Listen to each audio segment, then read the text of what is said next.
Après plusieurs années en étant instructeur en entrepreneuriat et fondateur du Wake Up Congo, j'ai réalisé qu'il existe trois principes que tout entrepreneur devrait normalement savoir avant de se lancer en entrepreneuriat. Si seulement je savais ces trois principes à l'époque, je n'allais peut-être pas accumuler toutes ces dettes que j'ai accumulées et je n'allais peut-être pas non plus fermer Wake Up Congo en 2020. Ces trois principes sont le fruit d'une réflexion profonde mélangée à certaines études scientifiques.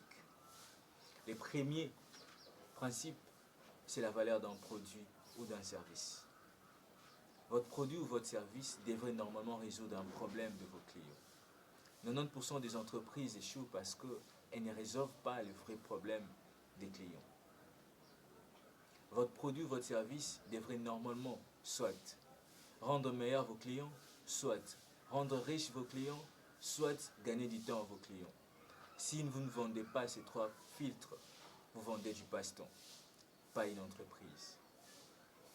Il existe plusieurs recherches et cadres théoriques qui montrent que la création de valeur réelle pour les clients était un facteur clé pour la pérennité et le succès des entreprises. L'une des recherches les plus populaires à ce sujet est celle menée par Jim Collins dans son livre Good to Great. Jim et son équipe ont analysé 1435 entreprises sur 30 ans pour surveiller celles qui sont passées des performances moyennes en excellence durable avec des rendements boursiers 3 fois supérieurs à la normale sur 15 ans.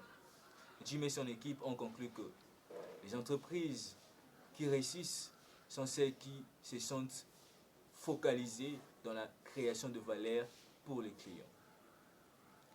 Deuxième principe, c'est les prix. À l'époque, quand j'étais encore instructeur en entrepreneuriat, je fixais des prix dérisoires pour une formation qui apportait de la valeur à mes clients. À vrai dire, j'avais peur que je n'obtienne pas des clients si les prix étaient élevés. Alors que les vrais clients ne se soucient pas des rabais ou des remises, ils se soucient des résultats. Ils veulent des solutions à leurs vrais problèmes, pas seulement les prix les plus bas. Alors qu'en revanche, le chasseur de bonnes affaires vous laisseront tomber dès qu'il y a moins cher ailleurs. Et soyons honnêtes, il y a toujours quelqu'un prêt à faire moins cher. Vous attirerez un grand nombre de clientèles si vous abaissez vos prix, mais vous attirerez aussi des personnes qui ne respectent pas votre travail. Elles remettront tout en question, exigeront plus pour moins cher et partiront dès qu'il y a une option moins chère ailleurs. Tandis que lorsque vous vous concentrez sur la création de valeurs réelles, des résultats mesurables, vous attirerez des clients qui respectent votre travail, qui vous font confiance et qui vont vous fidéliser. Les remises ou les rabais peuvent combler un manque à gagner à court terme, mais elles ne bâtiront jamais des entreprises durables et prospères. D'ailleurs, je connais un coach spécialisé dans la confiance en soi qui a décidé de facturer ses sessions sur base des résultats que les clients obtenaient. Par exemple, pour un programme de 3 mois, il facture 5 000 dollars en expliquant que les gains en productivité, en relations professionnelles et en bien-être représentaient une valeur supérieure. Ses clients, satisfaits des transformations tangibles, lui recommandaient. Et c'est ainsi qu'il est devenu très riche et leader dans son domaine. Troisième principe, c'est les employés.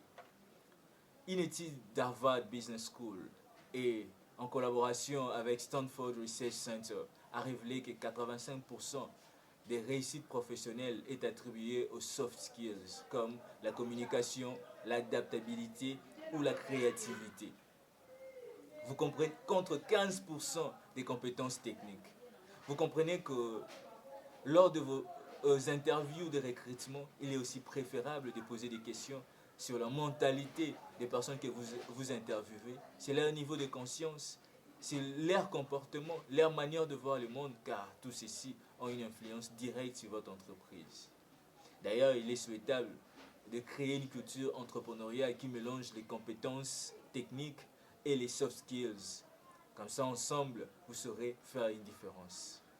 Je pense que ces trois principes vous aideront à construire des entreprises durables et prospères. Quant à moi, je vous dis déjà à la semaine prochaine avec amour, compassion et bienveillance.